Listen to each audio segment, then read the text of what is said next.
Hey guys, welcome to Ayu's Cooking. So in today's video we are making mandi chicken rice. Very delicious, guys. I mean, if you love biryani, this is even way tastier than biryani. Yeah, so these are our mandi spices. These are all the spices that we're going to be mixing it and form it into a powder. So I've written all the ingredients and their measurements. Now I'm going to take my pen and put all the spices. The reason for putting our spices in a pan with fire on is that we can release all the flavors and release all the oil from all the spices before we grind it. So please take note.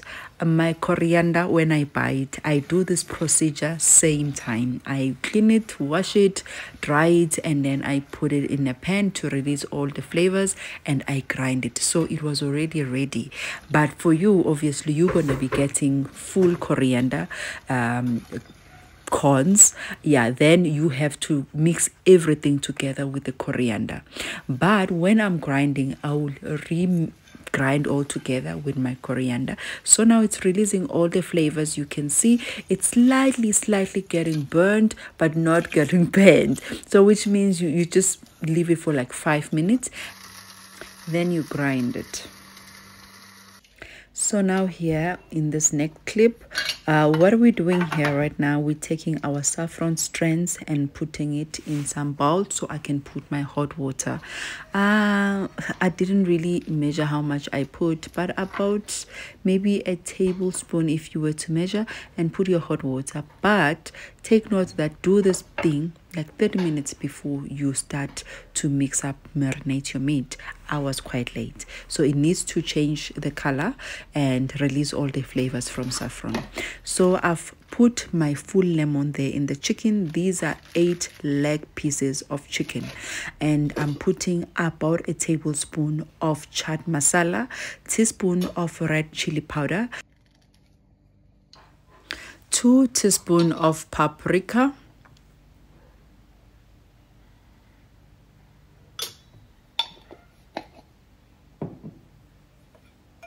then this is our mandi powder that we grinded earlier on. I am going to put 2 tablespoons of mandi powder. The measurements that I gave you, it's not like directly for what I'm making, so you can reuse it. This is the similar to garam masala. I came after mandi powder with my red chili, ginger and garlic mixture. You can just put a ginger and garlic paste, and then our chili flakes, about a tablespoon of chili flakes, and I came with my saffron water, and I just put a little because we are still going to put in the rice. And I put oil, about 2 tablespoons of oil. Then you mix your meat. Earlier on I said I put a lemon. I actually put lemon juice, 1 full lemon juice. Now after like an hour of my meat sitting there, getting all the spices in, now I'm frying it. You don't need to fully fry it 100% for it to be done. You can fry it about 90% to be done because you're still going to steam it with rice. Yes, I'm sorry I lost a clip. Here I've already put my onions, 1 full onion. I've put about 10 green chilies, came with my mandi powder, about 2 tablespoons, came with my red chili, which was a teaspoon, and turmeric powder, a teaspoon, and chili flakes. They are very important for meals like this. About 4 tablespoons, I'm sorry guys, about 4 tablespoons to get that nice flavor in this kind of rice. Yeah, and then I just added oil because I felt like it was really less oil. Then I will be adding 3 chicken flavored cubed. Guys, when it comes to salt in the rice like this, I will advise you to put more salt than you would have normally put if you were just cooking curry, because now the rice eats a lot of salt too. So as you're cooking, obviously when you feel like your food, whatever you're doing, is sticking down, you must balance it so that it doesn't get stuck on the pot. Always just put a little bit of water. not so much, just a little bit, just so that whatever you're frying just does not stick on the pot. So when I tell you guys that chili flakes, it's like something that is special when you're making something similar to this, like pilau. So I like to put as much as I've already tasted here, and I was not happy, so I needed to put it. You know, I need to like feel it strong before I put rice. Once I put rice, then it just balances and it's tasty. These are 3 cups of rice that I've already had put like for 30 minutes, soak it, and I wash it now. Now I'm putting it back inside my pot. Take note that as I put this rice, there was a little bit of water left in it. But if you have a proper strainer that you can fully take out the water that you were rinsing the rice with, that will be good. So I came with 4 cups of water. Take note that earlier on I said the rice, when I rinsed it, it was still left with a bit of water, which means in total it will be like 5 cups of water. But I would really fully advise that you must fully take out the water from your rice and put 4 cups of water.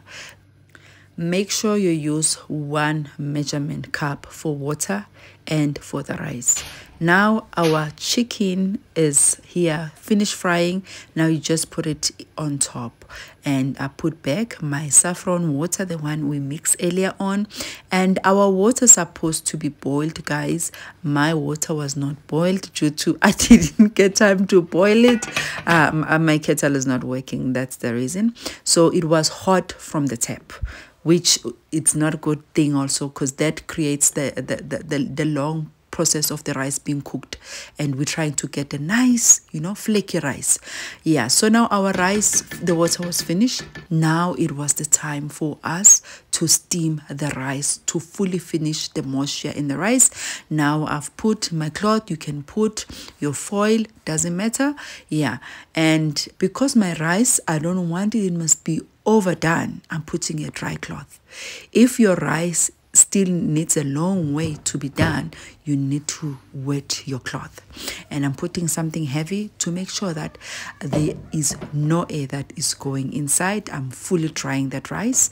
So this was about 20 minutes of me doing that, because I have mentioned earlier on that I've put 5 cups of water.